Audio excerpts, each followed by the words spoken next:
All right, good afternoon, and thanks for clicking on to the Sunday edition of Vogan's European Outlook. No live stream today. There is a little bit of a change this Easter weekend. Did happen to do a live stream at 8 p.m. on back on Good Friday. Hope you enjoyed it. If you happened to tune in, if you haven't been able to watch it, and perhaps didn't even realize there was one, that is available if you click on the live playlist. You can watch the live stream from Friday night back if you're so way inclined. But today's video, we're going to look at April, and we're going to start off by looking at the month of March. Preliminary information off the Met Office suggests that it was a wetter than average and milder than average March, particularly for England and Wales, duller than average also. So it looks as if, going by this chart, it was wetter than average overall, but milder, particularly so for England, Wales, and like I say, drier than duller, not drier. Wow, if only it was drier than average, that would be a good thing.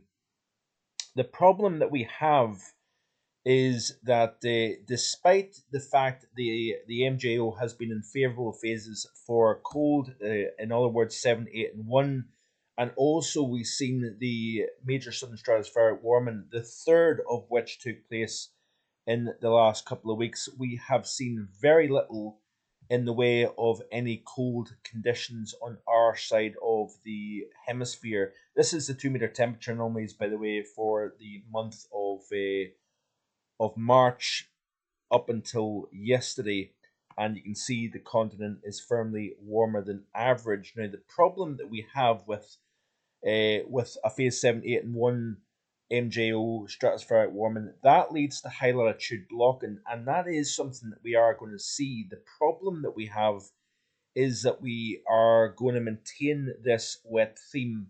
So you've got the strong blocking up towards Greenland in the North Atlantic. That forces the jet stream further south with a still a fairly active and lively jet over the Atlantic running underneath that block.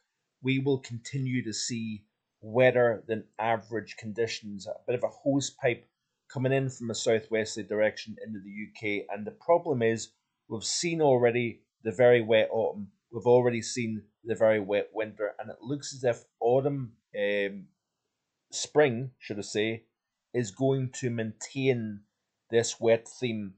And the question is, when are we eventually going to get that break in the overall conditions? So this is the GFS ensemble here for the upcoming 7 days precipitation anomaly. And you can see that we step out of the month of March into the month of April, exactly where we left March off, and that is on a wet note. And if you play through this loop here, this animation, it remains firmly wetter than average right the way through till at least the middle portions of the month.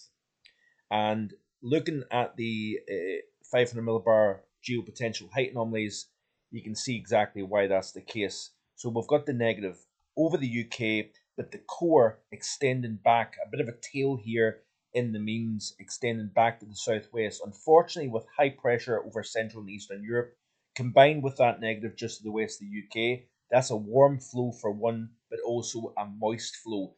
Factor in warmer than average sea surface temperatures as well, and you continue to enhance that rainfall pattern into the UK and Ireland here. So really, there is very, very little change coming up, and with this orientation of upper air pattern, you've got warmer than average temperatures. Upcoming 5 days, you can see here that we flirt with colder across the far north. This has appeared 2nd through the 7th of April.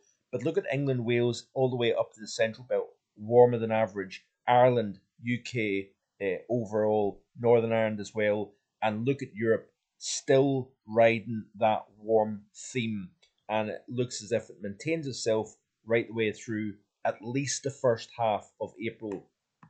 Looking at the CFS V2 for the month of April, there's the temperature anomaly, warmer than average.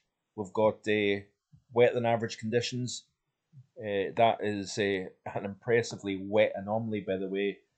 And again, like I say, considering what we've already seen, it's quite an ominous looking April at that here. So when are we going to break this wet theme? That is the big question. We know that El Nino is on the way out, but the atmospheric response, I think, is still very evident given the type of pattern that we've got, given the level of warmth that we've got as well. Sea surface temperatures playing a role in that as well.